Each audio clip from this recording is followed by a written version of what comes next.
తెలంగాణలో దక్షిణ కాశీగా ప్రసిద్ధి చెందిన శ్రీ బుగ్గ రామలింగేశ్వర స్వామి వారి జాతర ఉత్సవాలు కొనసాగుతున్నాయి.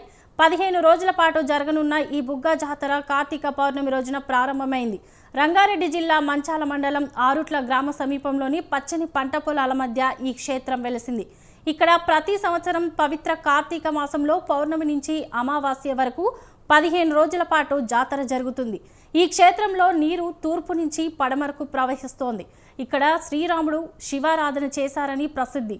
ఈ దేవాలయంలో శివుడు లింగ రూపంలోనే కాకుండా విగ్రహ రూపంలో దర్శనమిస్తాడు.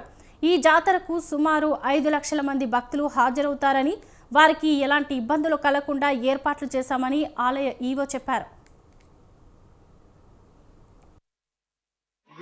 సంవత్సరం కార్తీక పౌర్ణమి నుంచి అమావాస్య వరకు 15 రోజుల పాటు ఈ జాతర ఉత్సవాన్ని జరిపి దీనికి నలుమూలల నల్గొండ, మహబూబ్నగర్, నల్గొండ, వరంగల్ ఇక్కడ చుట్టుపక్కల జిల్లాల నుండి లక్షలాది మంది భక్తులు రావడం జరుగుతుంది. ఇక్కడ ప్రత్యేకత ఏంటంటే తూర్పున బుగ్గ ఉద్భవించి అడుగుడికి ప్రవహించి అట్లాగే దక్షిణం ద్వారా మళ్ళీ తూర్పుకు ప్రవహిస్తుంది.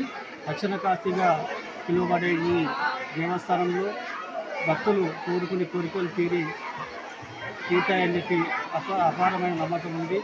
దాని ద్వారా ప్రతి సంవత్సరం భక్తులు పెద్ద ఎత్తున తిరగడం జరుగుతుంది. మంచాల మండలం రంగారెడ్డి.